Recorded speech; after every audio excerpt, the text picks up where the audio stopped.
Assalamualaikum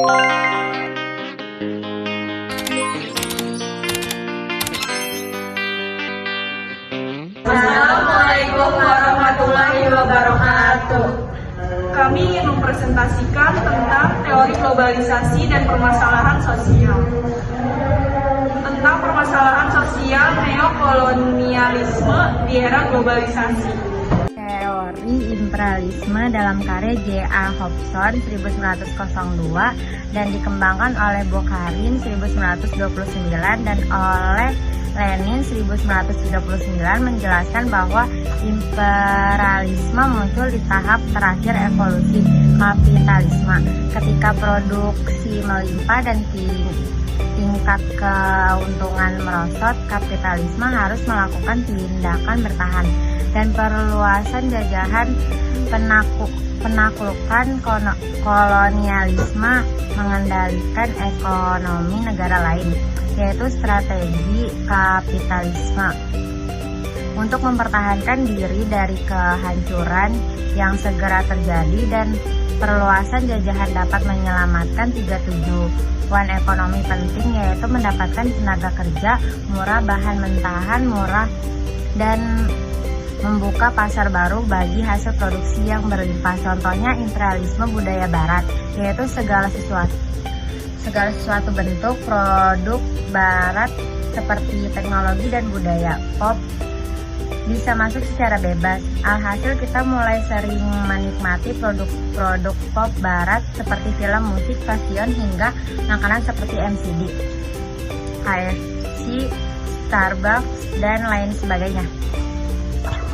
Teori ketergantungan antara lain dikemukakan oleh F. Cordoso dan Eva Leto dalam Perkembangan yang Tergantung 1964, bahwa masalah utama negara adalah keterbatasan teknologi dan perkembangan sektor barang modal. Akumulasi perluasan dan pembentukan kapital lokal memerlukan dan tergantung pada perlengkapan di luar dirinya. Kapitalis lokal harus mencemplung ke dalam kontak kapitalisme universal. Contohnya, ketergantungan Indonesia terhadap impor gandum ke Australia yang mencapai sebanyak 1,9 juta ton. 3. Teori sistem dunia dikemukakan oleh Immanuel Wallerstein merupakan sebuah pembagian kerja secara teritorial dalam produksi, pertukaran barang, dan bahan mentah.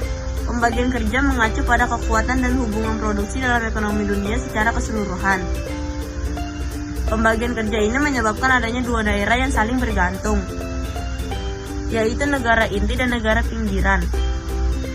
Contohnya, adanya tren thrifting di masyarakat Indonesia, khususnya di kalangan remaja, karena banyak yang ingin tampil modis dengan pakaian bermerek dan harganya miring, membuat barang thrift menjadi primadona. Neokolonialisme adalah bentuk penjajahan baru setelah suatu negara merdeka dan berkembang melalui perluasan pengaruh politik oleh sebuah kekuasaan negara besar atas negara lain yang baru merdeka, terutama melalui tekanan ekonomi. Contoh dari neokolonialisme yaitu satu konsumerisme terhadap pasukan barang impor luar negeri. 2. Berdirinya perusahaan multinasional yang sudah masuk di Indonesia dengan berbagai bidang usahanya, bergerak pada jasa maupun barang. 3. Mulai pudarnya norma-norma, bahkan hilangnya nilai-nilai sosial di masyarakat karena masuknya budaya asing. Cara mengatasi permasalahan neokolonialisme yaitu 1. Seharusnya kita tidak hanya menjadi konsumen dari produk-produk impor, akan tetapi harus mengekspor barang dari dalam negeri dengan kualitas yang tak kalah bagus. Mental masyarakat juga harus diperbaiki agar tidak mencap produk luar negeri serba bagus dan berkualitas atas rata-rata. Padahal produk dalam negeri tidak kalah dibandingkan dengan produk luar. Buktinya banyak dari negara-negara lain yang mengimpor barang dari negeri kita. 2. Pemerintah juga harus selektif dalam menerima investasi luar negeri. 3. Kita harus lebih menjaga, mencintai, dan melestarikan kebudayaan asli Indonesia.